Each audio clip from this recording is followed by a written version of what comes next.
Hi folks, Canadian Prepper here. My friends, we are living in incredibly dangerous times. Most people have no idea about the unfortunate series of calamitous events that await us as a species. And for that reason, I would strongly encourage you to be incredibly skeptical.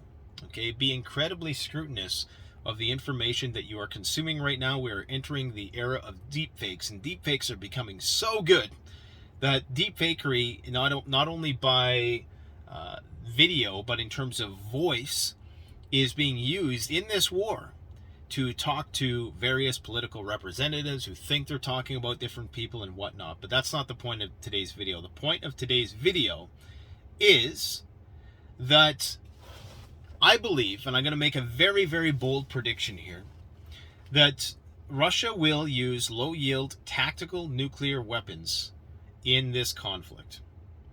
This is the conclusion I've come to on the basis of a few data points that I'm going to lay out for you today. The reasons are as follows. Number one, the core reason is because NATO will likely do nothing about it. If they use it in the context of Ukraine, then I don't think they're going to do anything about it. Did they do anything when the Russians invaded? No. Why? Because it would have led to World War III. Joe Biden explicitly stated this. Did they do anything after what was alleged to have happened at Bucha? And I say alleged because some people, don't believe the story lines up.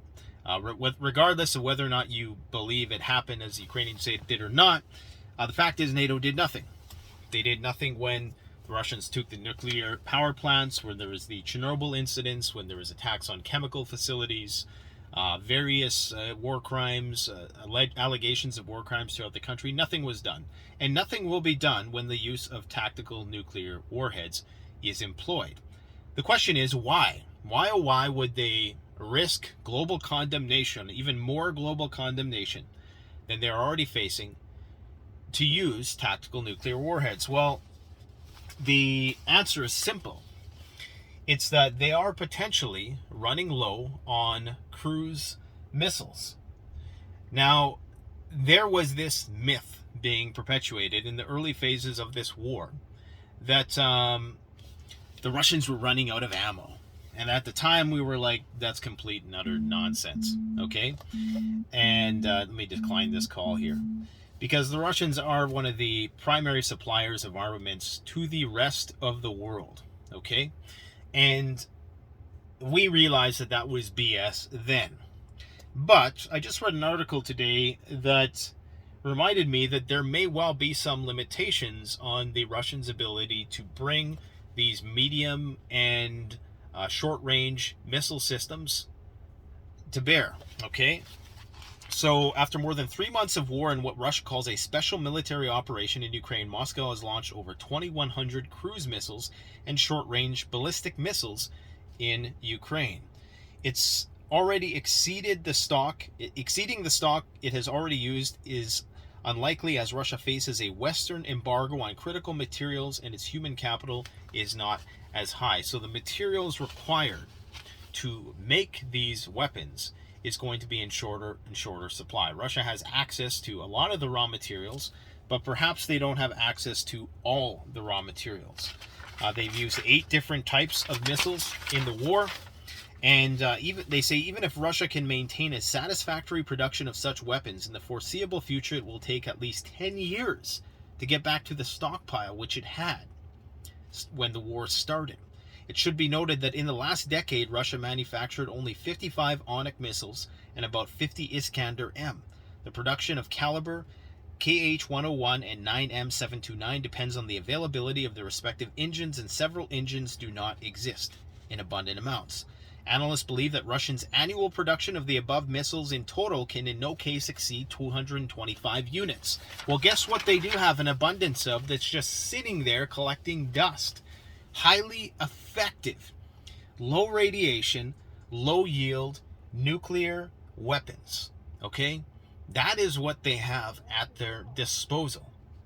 And when things come down to the wire, if they are pushed to the brink, which they will be, because the UK, NATO now, everybody is on board to make this war go on and on and on as long as it needs to go to completely destroy the Russian economy, thereby completely destroying the Putin presidency, thereby completely creating upheaval within the country, which will potentially, cause the country to collapse, go into financial collapse, Great Depression, whatever. That's what they think anyways. This is not what every economist thinks is going to happen. Many economists think the opposite is going to happen. They're just going to join BRICS and we're going to see a bipolar split, and everything that they used to get from the West, they're going to get from the East. Some people believe that.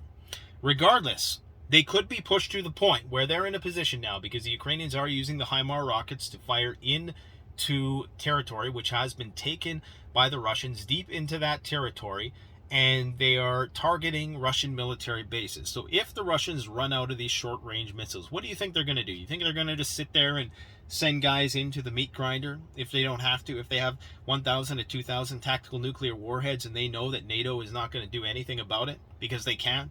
Because if they do, it's going to be World War III. That's what's going to happen. I'm telling you right now, tactical nuclear warheads are likely going to be used in this war. I'm not saying obviously nobody wants that to happen, but all the data points line up. Now, in addition to this, the Ukraine has recently requested even more CBRN equipment. That's chemical, biological, radiological, and nuclear personal protective equipment. Ukraine has now requested such supplies, which are currently hosted by Romania, Hungary, Sweden, Germany, Greece, and Denmark. In total, the EU is sending 11.3 million worth of these supplies to Ukraine. It includes 300,000 specialized protection suits, 5,600 liters of decontaminants, and 850 pieces of equipment in decontaminant operations. Somebody with good military intelligence probably realizes the things that I'm laying out for you today, that eventually the lines are going to be crossed. And NATO, we've crossed a lot of lines in terms of the sanctions that we've implemented. You have the Kaliningrad row, which is continuing, which is only intensifying. The Lithuanians are really pushing it to the limit with that respect.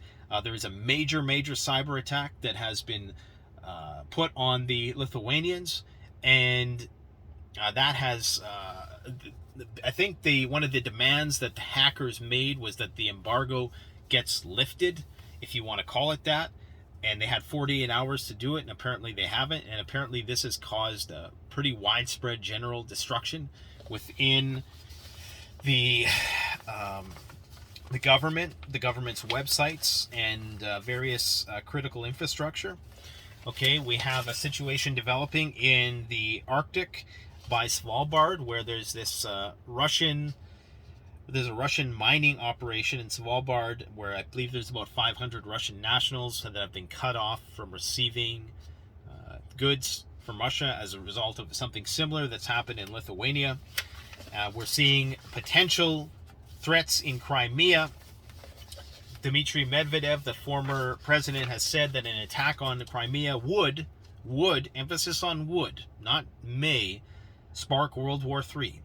And it should be noted that one of the main advisors to Zelensky, had recently said that one of our primary targets is going to be the biggest bridge in Europe, which is linking Crimea to the Ukrainian mainland. That was going to be one of the biggest targets with their HIMARS missile systems that they're receiving from the U.S. And the word on the street is that they're going to be even sending even longer range missile systems, just like I had predicted before. Okay, look, guys, everything, I hate being right, but I do the research, and everything that we've predicted on this channel has come true. The only thing that we predicted that didn't come true, we predicted that another COVID variant would come out of Africa, but we predicted that it would be more serious, and it was actually less serious. So thank God for that. But that was the one prediction that we kind of got wrong. But I strongly believe that on the trajectory we're on now, where there is no de-escalation in sight, the only point of potential de-escalation is Putin possibly attending the G20 summit. Whether he attends it virtually or not, I have a feeling that would just be contentious. Even if he did participate, I can't see anything positive coming out of it, but you never know. You just never know.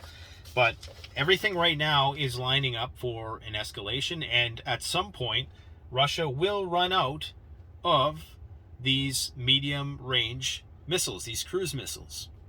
because it does take time to manufacture these things. And they're going to say, look, if we're running low on these, maybe it's better that we put tactical nuclear warheads on the ones that we have remaining.